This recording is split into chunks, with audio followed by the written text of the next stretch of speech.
한미 간 사상 최초 외교 국방장 2+2 회담이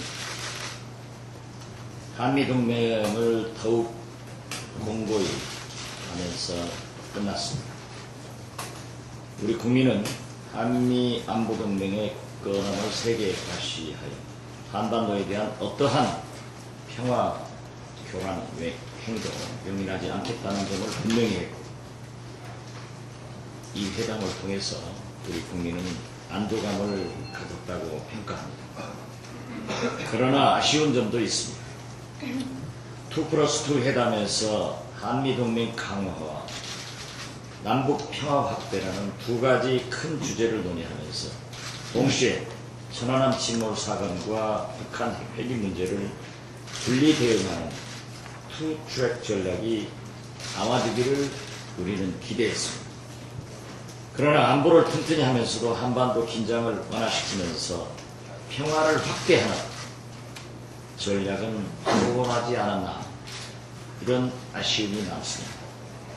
한국과 미국의 외교 군사 당국은 앞으로 아쉬운 부분을 잘 보완해 줄 것을 우리는 요구합니다. 공직윤리지원관실 자료가 많이 파기되었습니다. 누가 파기를 지시했는가, 그 사람이 밝혀져야 합니다. 또한 파기된 자료에는 무슨 내용이 포함되어 있는가, 이것 또한 밝혀져야 합니다. USB로 옮겨진 자료는 어디로 가져가서 누가 보관하고 있는가, 이 또한 밝혀져야 합니다. 민간인 사찰을 조직적으로 했고 은폐 조작 우려는 현실화되고 있습니다. 민간인 사찰 은폐 조작 지시는 누가 내렸는지 꼭 밝혀져야 된다고 생각합니다.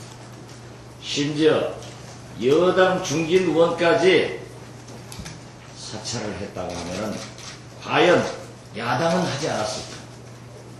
얼마나 많은 야당 의원들을 사찰했는가, 이 또한 밝힐 것을 요구합니다. 검찰에서 수사를 진행 중에 있기 때문에 이러한 것을, 모든 의혹을 밝혀내기 위해서도 우리는 검찰의 수사를 눈을 부릅뜨고 지켜보면서 국정조사를 반드시 이루어져야 한다는 것을 요구합니다. 이상입니다. 오늘 참으로 충격적인 보도가 있었습니다.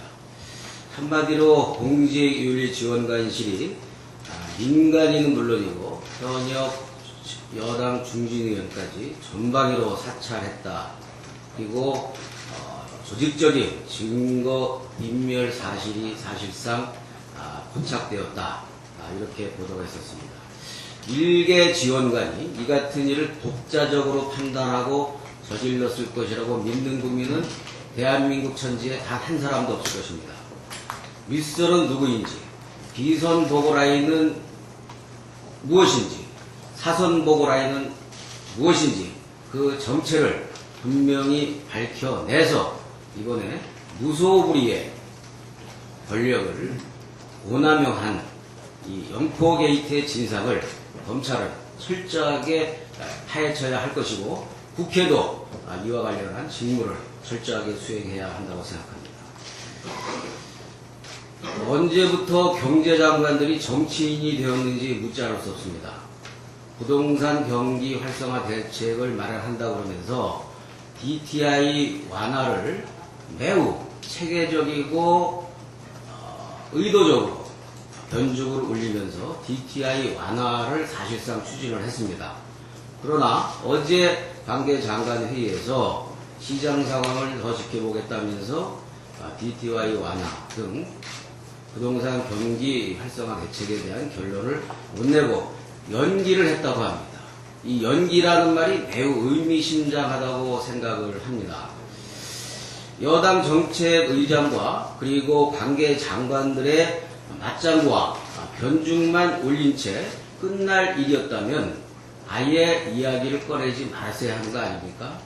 정말로 이와 같이 부동산 시장에 오히려 더 나쁜 영향을 주는 정책적 혼란을 부추긴 결과가 된 것입니다. 이것은 경제 장관들의 무능이고 정부 여당의 무능이 아닌가 묻지 않을 수 없습니다. 또 한 가지 의문점은 DTI 완화가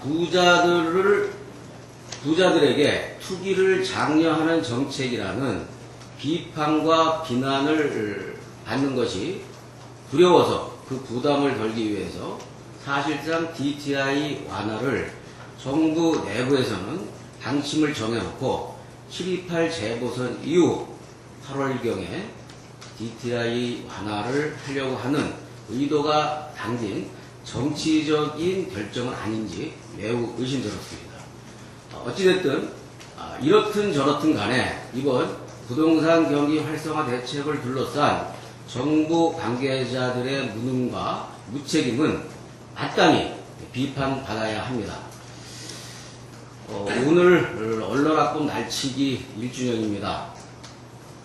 일자리가 다급하고 콘텐츠 진흥이 다급하다고 하면서 언론학법을 날치기를 하고 1년이 지난 이 시간 과연 무엇이 달라졌는지 묻지 않을 수 없습니다. 1년 동안 아무 일도 안 하면서 그렇게 국회를 무법천지로 만들면서 그리고 불법으로 날치기 처리까지 했어야 하는 이유가 도대체 무엇인가? 1년이 지난 이 시간 돌아보면 오직 종편이라는 전가의 보도를 가지고 종편에 관심 있는 언론사들에 대한 사실상의 장악 내지는 일방적인 친정부 보도용으로 당근과 채찍으로 사용한 것이 아닌가 이렇게 판단할 수밖에 없습니다. 결국 7월 22일 2009년 7월 22일 날치기의 목적은 방송장악과 언론장악 그 이상도 그 이하도 아니었다라는 점을 확인할 수 있습니다. 2008년 7월에 조직을 보강하자마자 노무현 정권의 비리 캐기에 집중했습니다. 서희건설이 주한미군기지 평택 이전 사업을 수주하면서 친노 실세들에게 비자금을 제공했으리라고 보고 이것을 조사하도록 경찰청 특수수사과에 의뢰했습니다. 마치 동작경찰서를 통해서 김종익 씨를 조사한 것과 동일한 방법입니다. 그래서 특수수사과가 서희건설의 대표와 임원들을 조사해보니 친노 실세에게 돈 준 일은 없고 오히려 서희건설 대표가 박영준 씨와 밀착되어 있는 것을 알게 됐습니다.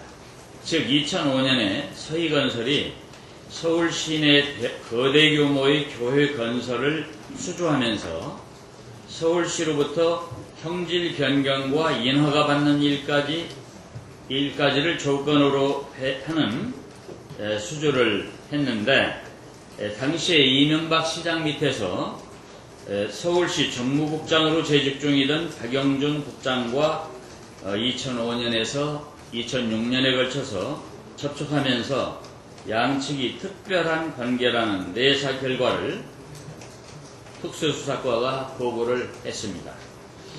그래서 공직윤리지원관실은 당혹해하면서 이 일을 없었던 일로 덮어버린 그런 사건입니다. 검찰은 이 사건도 엄정하게 수사해 주시기 바랍니다. 제가 추후에 더 구체적인 공개를 할 필요가 없도록 검찰이 철저하게 수사해서 발표해 주기를 촉구합니다. 이상.